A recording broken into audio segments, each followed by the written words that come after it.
দেওয়ালের সাথে ঝুলছে একটি বিশাল বাঁধাই করা ছবি। ছবিটি মেহেরানের। নুরাইন দাঁড়িয়ে আছে মেহেরানের ছবির সামনে। বিয়েটা হয়েছিল দুই পরিবারের ইচ্ছেতে। মেহেরানের সাথে বিয়ে হওয়ার পর প্রথম দুজনের মধ্যে দূরত্ব সময়ের সঙ্গে সঙ্গে অচেনা দূরত্ব ধীরে ধীরে বদলে গিয়েছিল এক সুন্দর বন্ধুত্বে। ওরা একে অপরের খুব ভালো বন্ধু হয়ে উঠেছিল। মেহেরান নুরাইনের ভেতরে স্বাধীন চেতা মেয়েটাকে খুব সুন্দর করে বুঝত, সম্মান করত। নুরাইনও মনের কথাগুলো নির্দ্বিধায় মেহেরানের সাথে শেয়ার করতে পারত। মেহেরানের হাসিমুখ শান্ত স্বভাব নুরাইনের জীবনের সবচেয়ে বড় ভরসার জায়গা হয়ে দাঁড়িয়েছিল। ছবির মেহেরানের দিকে তাকিয়ে নুরাইনের একটা দীর্ঘশ্বাস ফেলল। মনের ভেতর মেহেরানের পুরনো স্মৃতিগুলো এক এক করে ভেসে উঠছে। চোখের কোণে অজান্তে জল জমে উঠেছে। চোখ বেয়ে এক ফোঁটা অশ্রু গড়িয়ে পড়ল গাল বেয়ে। কিন্তু নুরাইন তো আর পাঁচটা সাধারণ মেয়ের মতো ভেঙে পড়ার মানুষ নয়। মনের জোর পাথরের চেয়েও শক্ত। খুব ভালো করেই জানে মেহেরানের স্মৃতি বুকে নিয়ে সামনে এগিয়ে যেতে হবে। জীবন তো আর কারোর জন্য থমকে থাকে না।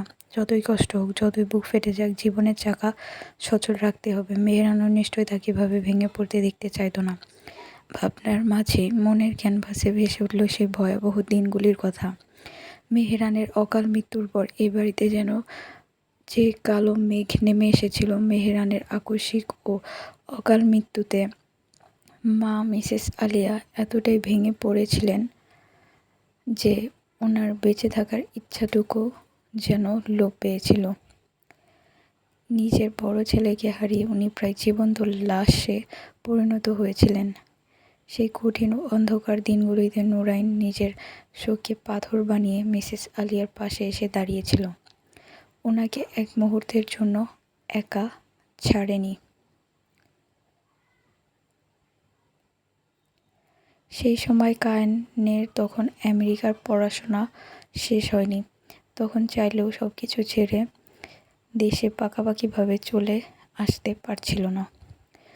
ফলে বাড়ির পুরো দায়িত্ব আর মিসেস আলিয়াকে আগলে রাখার সম্পূর্ণ ভার এসে পড়েছিল নুরাইনের কাঁধে। নিজের মা বাবার পর নুরাইনের জীবনের সবচেয়ে কাছের মানুষ আর ভরসার জায়গা হয়ে উঠেছে মিসেস আলিয়া। ওনাকে নিজের মায়ের মতোই ভালোবাসে নুরাইন।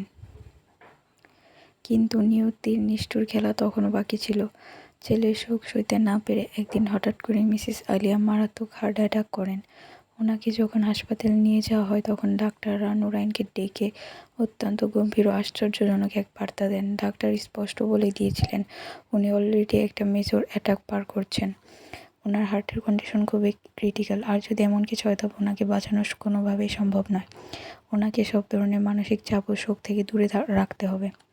ডাক্তারের কথা নুরাইনের পায়ের তলার মাটি কেড়ে নিয়েছিল।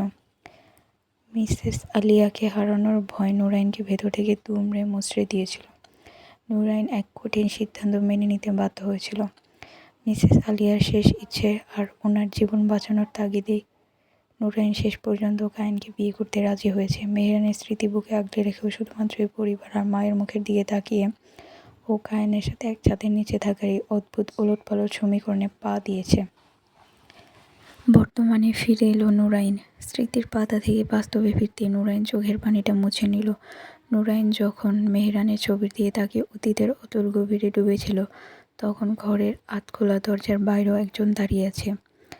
কায়ান ঘুম থেকে উঠে নুরাইনের খোঁজে এদিকে আসছিল, কিন্তু দরজার ফাঁক দিয়ে ভেতরের দৃশ্যটা দেখা মাত্রই ওর বাড়ানো পা দুটো দরজার চৌকাঠে থমকে গেল। নুরাইন এক দৃষ্টিতে মেহেরানের ছবির দিকে তাকিয়ে আছে। চোখ দুটো গভীর বিষাদে সিক্ত, গাল বেয়ে এক ফোঁটা অশ্রু গড়িয়ে পড়ার দৃশ্যটা কায়েনের বুকে গিয়ে তীরের মতো বিঁধল। নুরাইন চোখের এই পানি, নিস্তব্ধতা সবকিছু এক নিমেষে কায়েনকে এক রূঢ় বাস্তবতার সামনে এনে দাঁড় করালো। কায়েনের বুকের ভিতর তীব্র ঝড় উঠল। মনের ভেতর নিজের প্রয়াত বড় ভাই মেহেরানের প্রতি এক গভীর সম্মান ও ভালোবাসার অনুভূতি জাগ্রত হলো। মেহেরান শুধু ওর বড় ভাইই ছিল না, আদর্শ ব্যক্তিত্ব কায়েনের জীবনে এক বড় অনুপ্রেরণা ছিল।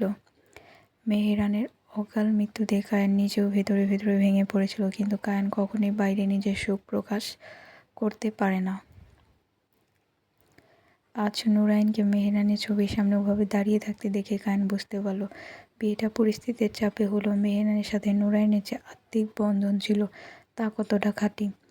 মেহেরান নুরাইনের জীবনে কতটা গভীর ভরসার জায়গা জুড়ে ছিল তা এই নীরব অশ্রুই বলে দিচ্ছিল।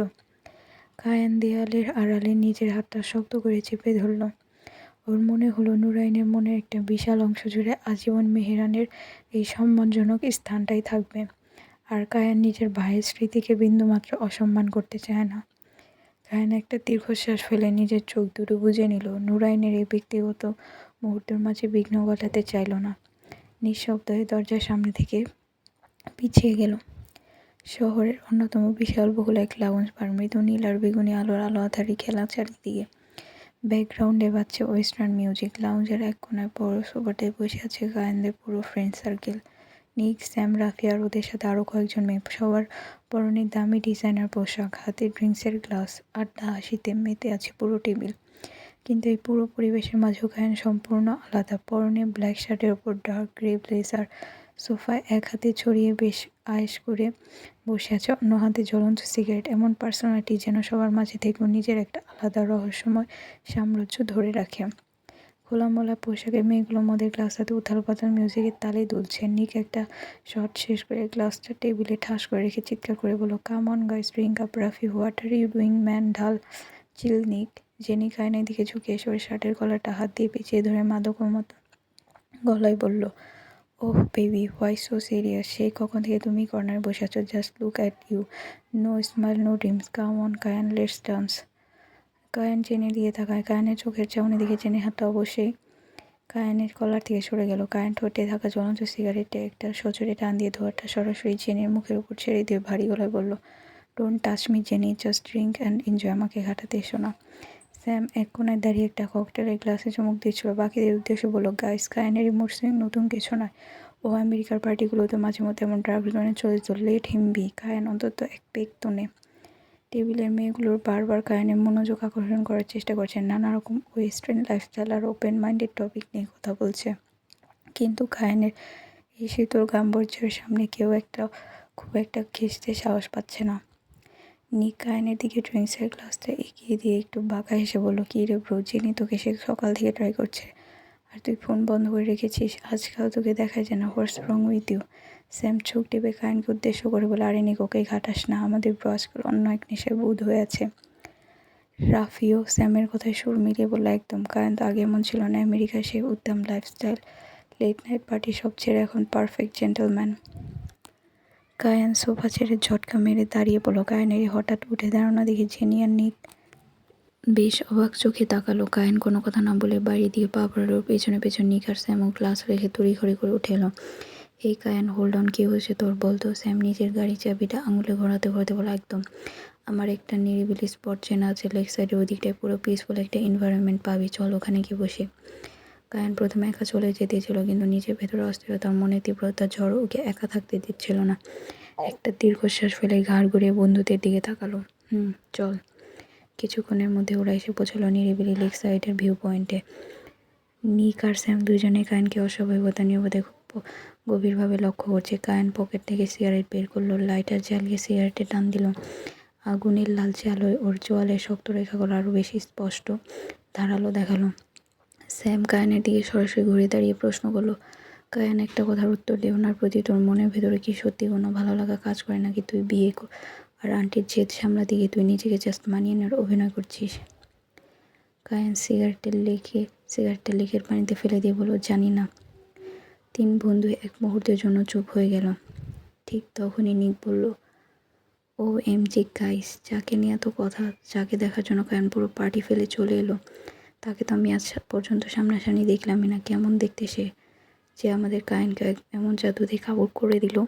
আরে নিক, তুই তো দেখিসনি, আমি তো দেখেছিলাম। মেয়ে তো না, উনি যেন জ্বলন্ত আগুন। চোখের চাউনি দেখলে যে কারো এমনিতে ভয় লেগে যাবে। Dangerous man. রাফির মুখে কথা শুনে নিকের কৌতূহল আরও 1000 গুণ বেড়ে গেল। কায়ানের দিকে তাকিয়ে গিয়ে বলো, তাহলে তো আমাকে তাকে একবার নিজে চোখে দেখতে হয়। কায়ান, দেখাবি না আমাদের? চল। গাড়ি এসে থামলো স্পোর্টস ক্লাবের টেনিস কোর্টের সামনে। গাড়ি থেকে নেমে নিক আর রাফি চারপাশটা দেখে বেশ অবাক হলো। নিক কায়ানের দিকে তাকিয়ে ভ্রু কুঁচকে বলল, হোয়াট দ্য হেল কায়ান, আমাদের এই টেনিস খেলার জায়গায় নিয়ে এলি কেন? তুই কি এখন টেনিস খেলবি নাকি?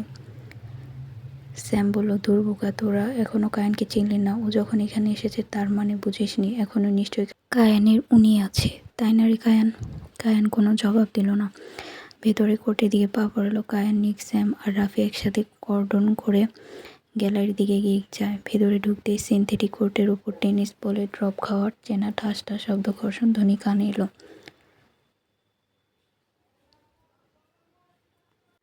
গ্যালারি রেলিংয়ে গিয়ে দাঁড়াতে নিক আর রাফির চোখ যেন চড়ক গাছ হয়ে গেল।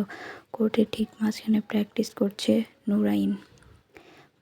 নুরাইনের পরনে all black fitted tennis skirt আর স্লিভলেস স্পোর্টস টপ।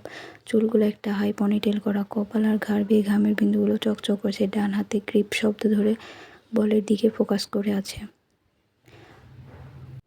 অপোজিট সাইডের অটোমেটিক বল থ্রোয়ার মেশিন থেকে যখনই বল তীব্র গতিতে ছুটে আসছে, নুরাইন নিখুঁত টাইমিং দিয়ে back hand and four hand shot মারছেন। নিক তো পুরো হা করে তাকিয়ে রইল। নুরাইনের এই লুক দেখেও নিজের স্বভাব সুলভ ফ্লার্টিং করে আটকে রাখতে পারল না। কায়ানের দিকে না তাকিয়ে বিড়বিড় করে বলে উঠল, what a hotness man! Kayan, তোর চয়েস আছে বস। এই রূপের সামনে তো জেনিরা নসিব ভাবি তো জাস্ট আগুন, এক দেখাতেই তো দিল উথাল পাতাল করে দিচ্ছে। নিকের মুখে থেকে কথা শেষ হওয়ার সুযোগ পেল না। কায়ান ঘুরে নিকের শার্টের গলাটা শক্ত করে মুঠে পেঁচিয়ে ধরল, ওকে দেওয়ালের সাথে চেপে ধরল। কায়ানের চোখ দুটো লালচে হয়ে গেছে, চোয়াল শক্ত, দাঁতে দাঁত চেপে অন্তত গলায় বলল, নিক, তোকে আমি ওয়ার্ন করে দিচ্ছি। ওনার দিয়ে চোখ তুলে তাকানোর সাহস তো দূরের কথা, ওনাকে নিয়ে কোনো কমেন্ট করলে আমি তোকে মারবো।